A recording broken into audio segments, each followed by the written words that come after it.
Hi friends, welcome to my channel. ഞാനിന്ന് വന്നിരിക്കുന്നത് diamond കട്ട്സിൻ്റെ റെസിപ്പിയുമായിട്ടാണ്. വളരെ എളുപ്പമാണ് തയ്യാറാക്കിയെടുക്കാനായിട്ട്. നമ്മുടെ വീട്ടിലുള്ള ചേരുവകൾ കൊണ്ട് തയ്യാറാക്കാൻ പറ്റുന്ന ഒന്നാണിത്. പണ്ടത്തെ പലഹാരങ്ങളിൽപ്പെട്ട ഇനമായതുകൊണ്ട് ഇത് മധുരമുള്ളതുമുണ്ട്, മധുരം ചേർക്കാതെ ഉണ്ടാക്കിയെടുക്കുന്നതുമുണ്ട്. ഞാനിപ്പോൾ മധുരമുള്ള ഡയമണ്ട് കട്ട്സാണ് ഉണ്ടാക്കിയെടുക്കുന്നത്. അപ്പോൾ നമുക്ക് വീഡിയോയിലേക്ക് എളുപ്പത്തിൽ തന്നെ പോവാം. ആദ്യം നമുക്ക് മാവ് കുഴച്ചെടുക്കാൻ പാകത്തിലുള്ള ഒരു പാത്രത്തിലേക്ക് 1 കപ്പ് അളവിൽ മൈദമാവ് ഇട്ട് കൊടുക്കാം. ഇതിലേക്ക് 1/4 ടീസ്പൂൺ ഉപ്പിട്ട് കൊടുക്കാം. നമ്മൾ മഞ്ഞ കളറിലുള്ള ഡയമണ്ട് കട്ട്സാണ് ഉണ്ടാക്കിയെടുക്കുന്നത്. അതിനുവേണ്ടി അല്പം മഞ്ഞൾപ്പൊടി ചേർത്ത് കൊടുക്കാം. 1/4 ടീസ്പൂൺ മഞ്ഞൾപ്പൊടി ചേർത്ത് കൊടുക്കാം. ഇനി നമുക്കിത് കുഴയ്ക്കാൻ ആവശ്യമായ വെള്ളം ഇതിലേക്ക് ഒഴിച്ച് കൊടുക്കാം. സ്പൂണ് കൊണ്ട് നന്നായിട്ട് മിക്സാക്കി എടുത്തതിന് ശേഷം കുറച്ച് വെള്ളം ചേർത്ത് നമുക്കിത് കുഴച്ചെടുക്കാം. കുഴച്ചെടുക്കുന്ന സമയത്ത് അധികം ലൂസായി പോവാതെ തന്നെ കുഴച്ചെടുക്കണം. ചപ്പാത്തിക്ക് കുഴയ്ക്കുന്ന രീതിയിലായാലും മതി. അതിനുശേഷം 10 മിനിറ്റ് നമുക്കിത് അടച്ചു വെക്കാം. അപ്പോൾ കൈകൊണ്ട് നന്നായിട്ട് കുഴച്ചെടുത്ത് വെച്ചിട്ടുണ്ട്.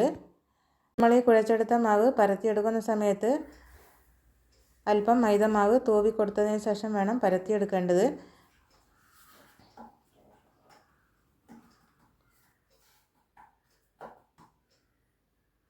ചപ്പാത്തിക്ക് പരത്തിയെടുക്കുന്ന രീതിയിൽ പരത്തിയെടുക്കരുത്.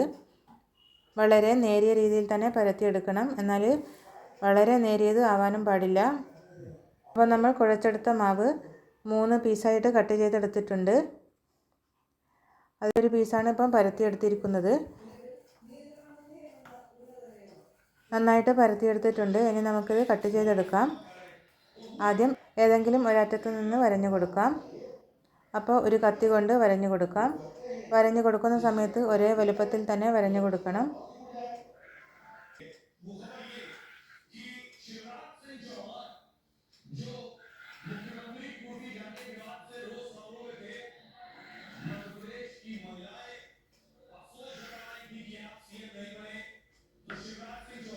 പിന്നെയും വരഞ്ഞു കൊടുക്കണം. ക്രോസ് ആയിട്ട് വരഞ്ഞു കൊടുക്കണം.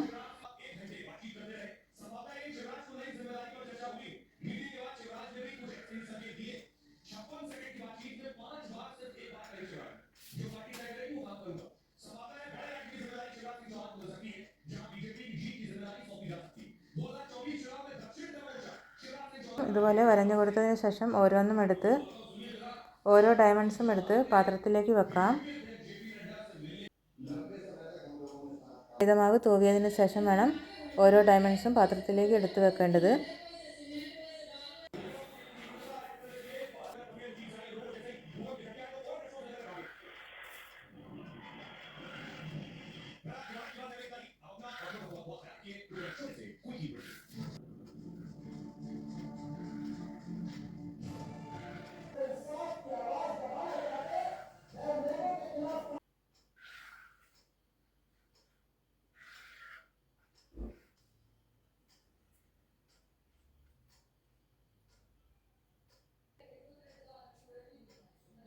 ഇനി നമുക്കൊരു പാത്രം അടുപ്പിൽ വെച്ച് എണ്ണ ഒഴിച്ച് ചൂടാക്കാൻ വെക്കാം.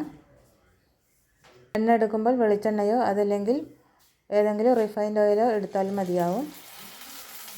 എണ്ണ നല്ലതുപോലെ ചൂടായതിന് ശേഷം വേണം ഡയമണ്ട് കട്ട്സ് ഇട്ട് കൊടുക്കേണ്ടത്. അതാകുമ്പോൾ ഇട്ട ഉടനെ തന്നെ പൊങ്ങി വന്നോളും. അതിനുശേഷം ലോ ഫ്ലെയിമിലോ അതല്ലെങ്കിൽ മീഡിയത്തിൻ്റെയോ ഇടയിലുള്ള ഒരു ഫ്ലെയിമിൽ ഫ്രൈ ചെയ്തെടുക്കാം. തീ കുറച്ച് വെച്ചിട്ടില്ലെങ്കിൽ ഡയമണ്ട് കട്ട്സിൻ്റെ കളർ തന്നെ മാറിപ്പോവും.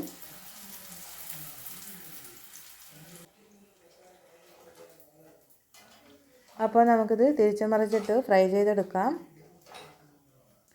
അപ്പോൾ ഫ്രൈ ചെയ്ത് വന്നിട്ടുണ്ട്. കോരി എടുക്കുന്ന സമയത്ത് സൗണ്ട് ഉണ്ടാവുകയാണെങ്കിൽ കറക്റ്റ് വേവ് ആയിട്ടുണ്ടെന്ന് മനസ്സിലാക്കാം.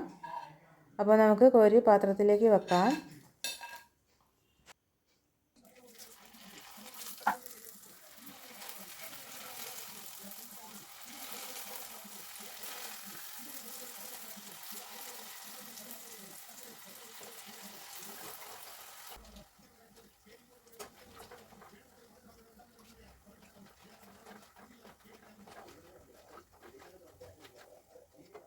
ഡയമണ്ട് കട്ട്സ് ഫ്രൈ ചെയ്തെടുത്തു.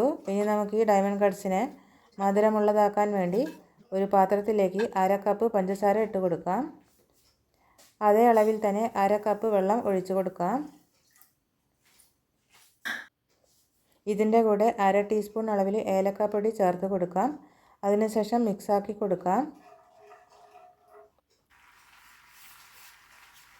ഈ വെള്ളത്തിലിരുന്ന് പഞ്ചസാര അലിഞ്ഞ് പഞ്ചസാര പാനിയാക്കി മാറ്റണം.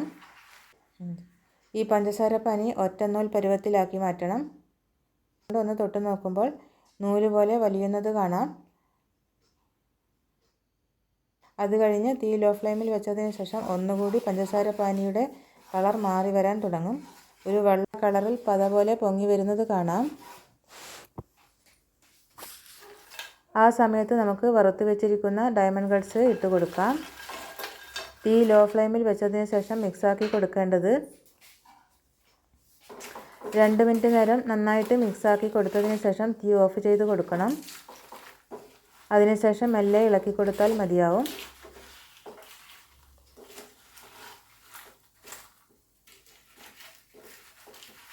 ഡയമണ്ട് കട്ട്സിൻ്റെ മുകളിലെല്ലാം പഞ്ചസാര പാനി ഒട്ടിപ്പിടിച്ച് വെള്ള കളറിൽ അവിടെ ഇവിടെയായിട്ട് കാണാം.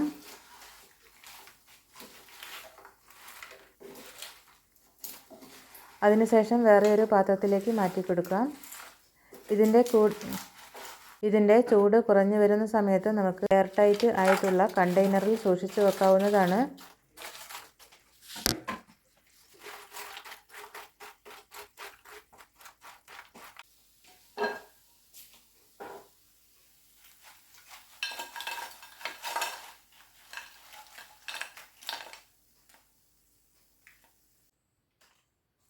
നിങ്ങൾ ഇതുവരെയും ഉണ്ടാക്കി നോക്കിയിട്ടില്ലെങ്കിൽ ഉണ്ടാക്കി നോക്കുക കേട്ടോ. പിന്നെ കടയിൽ നിന്നും വാങ്ങിക്കുന്ന അതേ രുചിയിൽ തന്നെ ഉണ്ടാക്കിയെടുക്കാൻ പറ്റും. അപ്പോൾ നിങ്ങൾക്ക് ഈ വീഡിയോ ഇഷ്ടമായെന്ന് വിശ്വസിക്കുന്നു. ഇഷ്ടമാവുകയാണെങ്കിൽ ഒന്ന് ലൈക്ക് ചെയ്തേക്കണേ. അപ്പോൾ അടുത്ത നല്ലൊരു റെസിപ്പിയായി വരുന്നത് വരെ ബൈ. Thanks for watching.